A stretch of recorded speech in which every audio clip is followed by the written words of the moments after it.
Garage 56 Cars and Culture on the Road with John Doonan, the head of IMSA, former show guest, and standing in front of an absolute beauty. First time NASCAR here at Le Mans.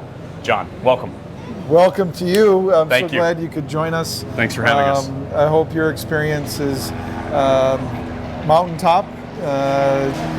Once in a lifetime comes to mind. I've had the opportunity to be here 15 times, and what better way to do a 15th anniversary than to be part of this. I've had the opportunity to serve as program director, but frankly I've just seen myself as one of the team members. It's been great so far. I think beyond expectations, candidly, and now we're here. There's one more thing on that objective list that comes tomorrow. That's right, beyond expectations, because?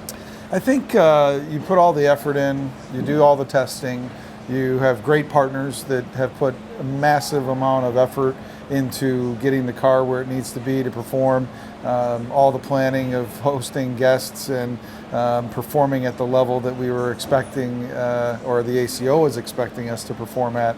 But until you get here and actually do it, that's when you really know. And from the time that we got here, the media attention and the excitement around the NASCAR product has been incredible, beyond expectations. Until you get on track after all the simulator sessions and drivers, all the test days we did at 7 different facilities, I think it is. But until you get here, until you put Goodyear rubber to the road and run laps here, you just don't know. And we got to Sunday to the official test, and lo and behold, we hit the target that the ACO wanted, and lo and behold, it was beyond expectations that we got there with the performance level and then some to be ahead of the GT cars. Then you have NASCAR athletes come out here beyond expectations, knowing they're good, they're really good, but to bring the NASCAR traditional stop with a floor jack, if you will, and for them to win the pit stop challenge ahead of all GT cars, 5th overall, that's beyond expectations. So you add all that up, and that's where those words come from. And I think we have let the world know what NASCAR is all about, and that was a big, big objective of the whole project. It's experimental, but it feels so much more than that, especially with, as you said, the expertise that you have working on the vehicle. Let's check out the vehicle. Let's see what this Chevrolet is all about. All right, walk me around here in the garage. Yeah, so, well, first of all, we're in the first garage on pit lane, which is great. We leave pit lane and we're through the RFID readers and we're on track. But at the core, this is a NASCAR Next Gen Cup car. Of course, this is a Chevrolet, the winningest brand in NASCAR history. But, you know, in conjunction with folks like Dallara, who are instrumental in the Cup car design in and of itself, the center section, the driver's safety cell, if you will, the front clip, the rear clip are all NASCAR Cup. The suspension is all NASCAR Cup. The engine is an R07 Cup engine. We did some work on the top end because of the endurance nature of this event, but at its core, it's a Cup car. To get it to be where we needed it to be for Le Mans, obviously we got to run at night, so we got proper headlights designed between the GM design team and Dallara in terms of how it fit into the standard body that's the Camaro ZL1. To make more downforce, you have a little bit bigger front splitter. You've got dive planes not only on the front but on the sides and in the rear to get the car stable in some of the faster sectors like the Porsche curves, for example.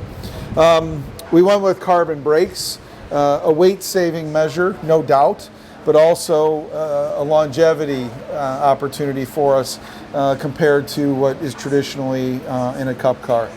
You got side mirrors that are not part of a standard Cup weekend. You've got some other creature features for the drivers that also are not standard Cup. The first time Jimmy Johnson sat in the car, he said, "Wow, there's lots of buttons." Well, in the case of an endurance sports car, that's exactly what you have, the opportunity to change trim levels and traction control and some of those key elements that are going to get them through a stint. The stint is a little bit longer than Cup because we got a 32-gallon fuel cell on board And as the fuel burns, of course, the balance of the car is going to change. You got to give the drivers that opportunity, and working with Greg Ives and Chad Knaus to tune the car through the course of a stint. We did a lot of that during testing, but then you're here, you have to tune to the weather conditions and that type of thing. Anything else inside the vehicle that would be dramatically different? You know, the fortunate part in our case with the 3 drivers we have is that size-wise, they fit in the same seat. You know, you'll see some drivers in endurance racing who've built an insert which would go in when maybe a shorter driver or a driver of a different stature is in the car. In this case, same seat for all the drivers. You've got a hose blower to keep fresh air. They're all going to be wearing a cool shirt that pumps cool water through their upper body. We got to keep them fresh. We got to keep them healthy. But in the end, this at its core is a NASCAR Next Gen Cup car. Moving back to the rear of the vehicle. Obviously, we need to see where we're going, and others need to see when we're jumping on the brakes, especially at the end of the Mulsanne Straight where we're nipping at 200 miles per hour, definitely over 190.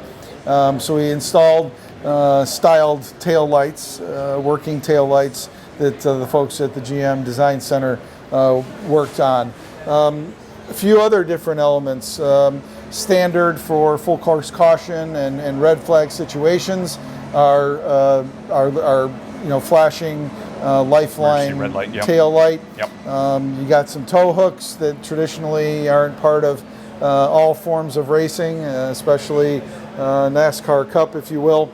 But in the end, the car is a beast. It's been referred to that a bunch during the week. It sounds like a beast that's out on the track. You definitely know when it's coming around the corner, that's for sure. Yeah, for sure. And I think that's one of the elements back in 1976 when Bill France Sr.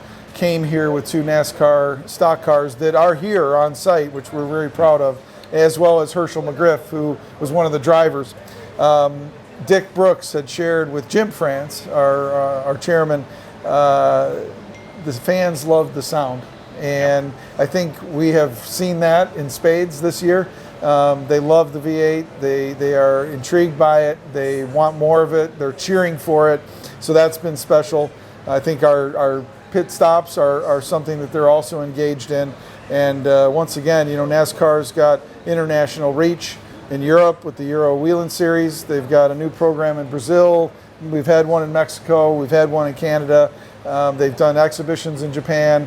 But we came here to put NASCAR further on a global stage, let people know, the fans, let the manufacturers see this car and realize what value is in it and how versatile it is to put racing, a brand in NASCAR maybe sooner than they think.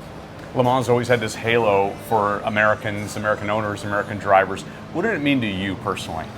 You know, I used to run home from school and try to beat my dad to the mailbox to get racing magazines. And, you know, at that time, 8, 9, 10 years old, it's all a dream that you would even have a shot to see this event on television in those days. There wasn't much of that. You'd read about the results weeks later. There was no internet to live time or any of those types of things. So now to be here in this historic place, to be here at this historic moment, 100th anniversary, to be here while my employer, NASCAR, is celebrating 75 years. It's hard to put into words, candidly. You know, you go from being that little boy fan to being a participant. You know, you look at the fans along the front straightaway that are on the other side of the fence, sort of dreaming and yearning to be part of it. And then to have that chance. I never want to lose the feeling of that fan that's on the other side of the fence, because that's energizing. It keeps us going, and I think all the men and women in this program have that feeling.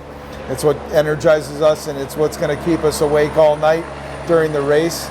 But in the end, I never want to lose that, because that's the spirit of racing, and certainly in the case of this race, it's the spirit of endurance. Where can NASCAR and where can this concept go from here? Well, it's interesting that question's been asked a few times this week. I think we've proven a lot. We've got people's gears turning in their minds about what could be possible. I think we've proven, I think, that the next gen car is worthy of endurance racing, no question. We did a 24-hour test at probably the toughest circuit, Sebring, to get ready for this. But we've proven something here. What happens next, I'm not exactly sure, but I think we've put a thought in people's minds about the fact that, boy, maybe this concept with a Toyota Camry or a Ford Mustang and the Camaro could be a thing, yeah. For lack of a better term. So we'll see what happens. Jim France is a great visionary. We wouldn't be here without him wanting to celebrate his dad's vision back in '76. We wouldn't be here without the great partners that have come together here.